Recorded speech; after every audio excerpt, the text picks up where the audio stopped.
Your brain doesn't register criticism as finished the moment the words are spoken. Neurologically, certain forms of social evaluation remain active long after the interaction ends. They stay open. Psychologists describe this as extended cognitive integration, a process where the brain revisits emotionally relevant information to update behavior, refine prediction, and protect future social outcomes. And if you've ever walked away from a conversation thinking everything was normal, only to hear one sentence echo later, replaying the tone, reconstructing the moment, wondering what was really meant beneath the words, that reaction isn't random. It isn't emotional fragility, and it doesn't mean you handle criticism poorly.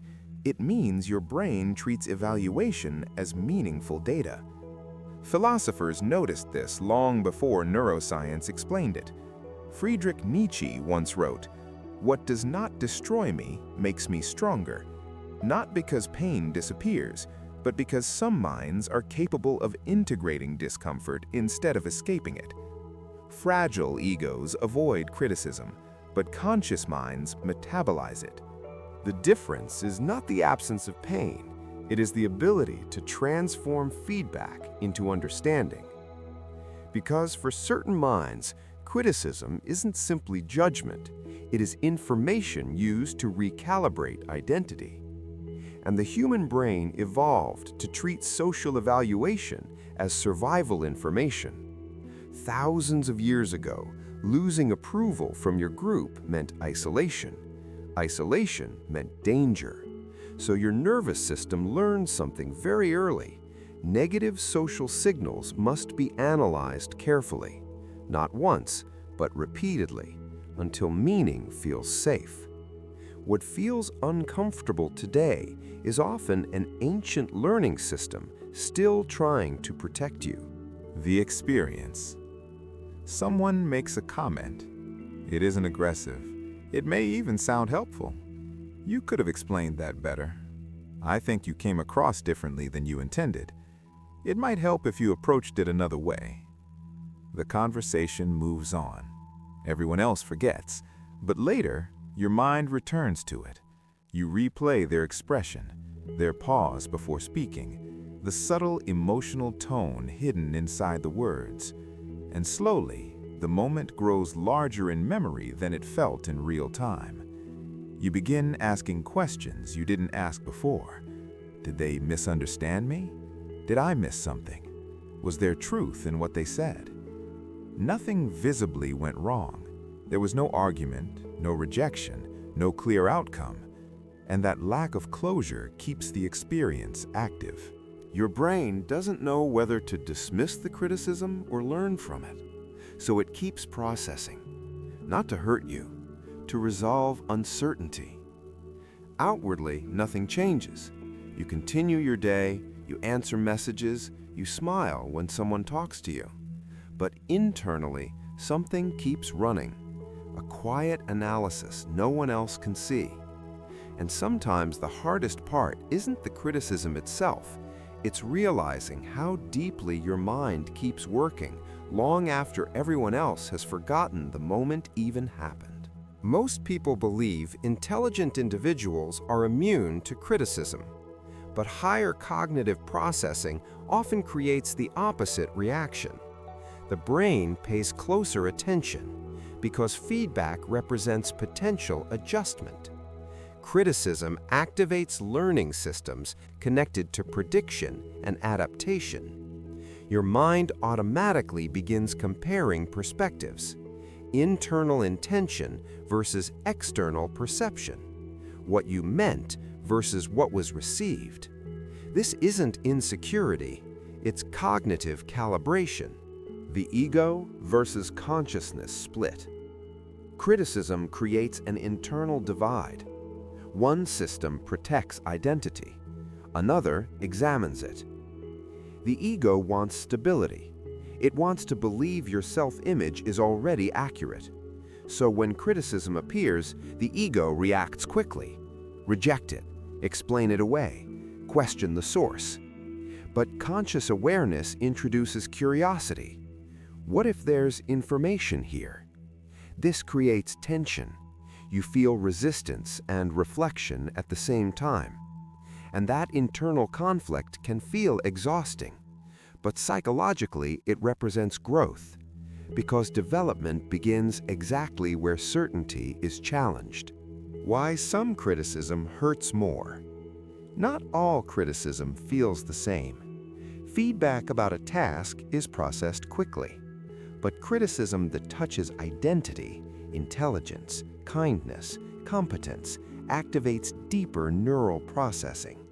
Your brain isn't reacting to words, it's reacting to what those words might mean about who you are. Why high IQ brains go quiet. After criticism, some people react instantly. They defend, they argue, they justify. But reflective minds often become quiet, not because they agree, because processing begins internally. Your brain runs comparisons across memory, past interactions, patterns of behavior, emotional context, possible misunderstandings. From the outside, it looks passive. Internally, it is intense activity. The discomfort you feel after criticism is not evidence of weakness. It is evidence that learning has started. Criticism as a prediction tool. The brain's primary function is prediction, so criticism becomes rehearsal material. Your mind revisits the interaction and adjusts future behavior. Tone becomes more precise, timing becomes more intentional, awareness expands. What feels like rumination is often refinement. Like a pilot training inside a flight simulator, your brain runs versions of reality where different responses lead to different outcomes. It tests what happens if you answer differently, if you stay silent, if you slow your reaction. Most of this happens beneath awareness, but each simulation reduces uncertainty about the future. Why it returns at night. Criticism rarely feels strongest in the moment. It returns later, late at night, in silence. When external stimulation fades, the default mode network activates. Your brain finally processes emotional information it postponed earlier. Nothing new appears. The processing simply becomes visible. The empathy loop. Highly reflective minds simulate perspectives automatically. You don't only analyze yourself, you simulate them. How did they interpret me? What were they feeling? Your brain runs multiple viewpoints simultaneously. This increases emotional load, but builds deep social intelligence. The delayed confidence effect. People who process criticism deeply often appear less confident in the moment. While others react quickly, deeper processors pause. They reassess. They reorganize internally. From the outside, this hesitation looks like insecurity, but over time, a quieter confidence emerges, not based on always being right, but on knowing you can adapt. The hidden misunderstanding.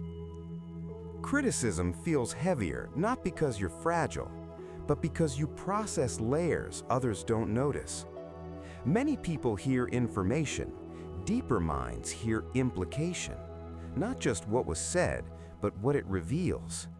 The brain isn't reacting to a comment, it's updating identity. The hidden advantage. Over time, something changes. Feedback becomes navigation instead of threat. Confidence grows from adaptation.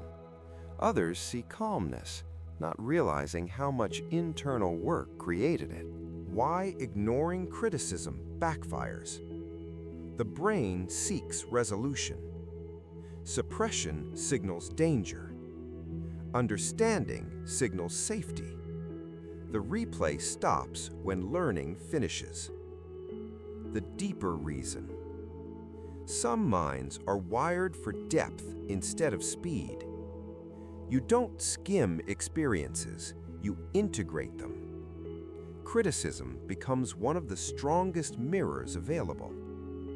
identity shift.